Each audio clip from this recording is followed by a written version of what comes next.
What is going on, guys? It's Noah here with Custom RC Mods. Welcome back to the channel. Welcome back to the workshop. Now in today's episode, I've got a video focused all around my Dominator V3s from FatShark. Now these are my go-to FPV goggle, and they have been for the past few months. I've even had some nicer options such as these HD2s right here, and I still like these V3s more. A lot of the hindrances and disadvantages of owning this V3 set right here that a lot of people rant about this are actually my advantages and just my personal preference right here when it comes to FPV flying. So I'm going to talk about those, and hopefully that might be something to consider when you're looking at FatShark goggles. So yeah, like I said, I have both of these goggles. I just got these in right here, and I've had a few days or about a week or so to go ahead and get flying with the HD2s, and I must say, as nice as these seem, I really do like the smaller field of view and these 16:9 screens in the V3s. And you guys might be wondering, why in the world would you want a stretched image in your goggles? And that is actually quite the advantage for me, especially as a mini quad pilot, as a micro, 2-inch quad pilot that I'm flying in a lot of very small spaces. Even when it gets down into the tiny whoops there, it is just really nice because it actually stretches out the entire screen, meaning that it also stretches out your gaps, and a hole that looks this big in a 4x3 non-stretched kind of view there is going to look like this big, and it's going to kind of give me that confidence inspiring feeling that I can go ahead and hit that because it looks bigger in my goggles because it's stretched out a little bit. So yeah, that's a little bit of a hack. And also, if you guys are wondering, the DVR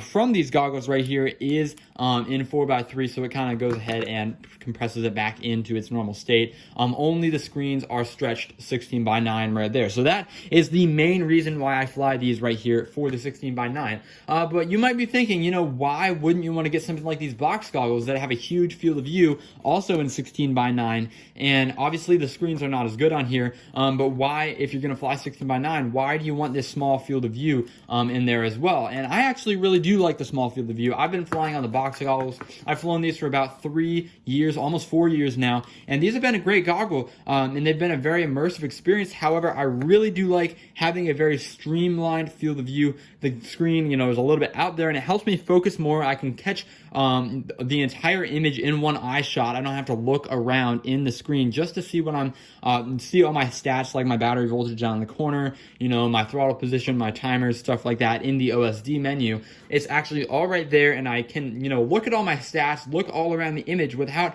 having to move my eyes around and lose focus on what I'm flying through. And that was one thing when I went back to the HD2s here with the wider field of view, more what I was originally used to. These HD2s were super hard to fly with for me because they're so immersive. So if you like that, then I guess that's great for you. However, if you guys are just getting into this, you might want to consider getting something with a smaller field of view, because I think it makes it a lot easier to fly consistently with, because you're not constantly taking your eyes off the center of the screen just to fly, just to look at your stats or look around the image.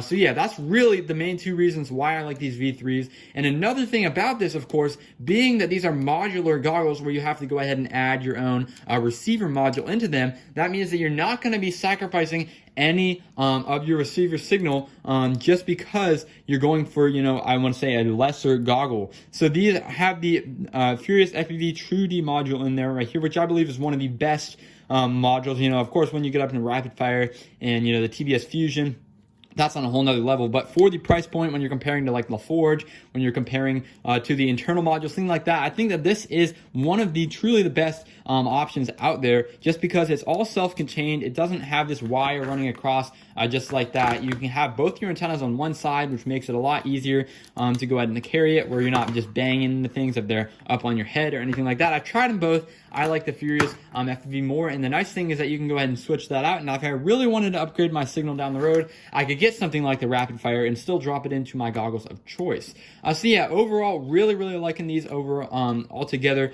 And yeah, the one thing about, you guys also might think, hey, you haven't touched on the screen, you haven't touched on that display quality, the amount of pixels in there. However, if it's not as immersive, then there's no need to have more pixels. So if the field of view isn't so big, then you're really going to notice those pixels once that screen is right pushed up into your face. However, the screen is obviously pushed really far away, not super far away, but I'm in a medium field of view here, so I don't really notice that. I think the quality is about the same, if not a little bit better to my eyes, than on these V3s than on the HD2s, which obviously, like I said, since the HD2 screen is a lot bigger and closer to your eye in a sense, it needs to be a lot better resolution anyways. So I think it's about the same.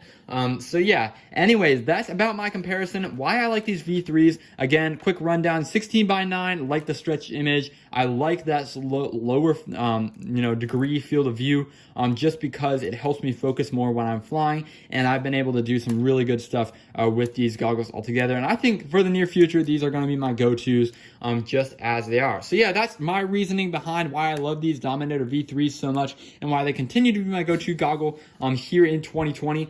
So yeah, thanks for watching, guys. Hope you enjoyed it. Any comments or concerns, questions, anything of that nature can be addressed down in the comment section below. Make sure to like and subscribe, and I'll catch you guys in the next video.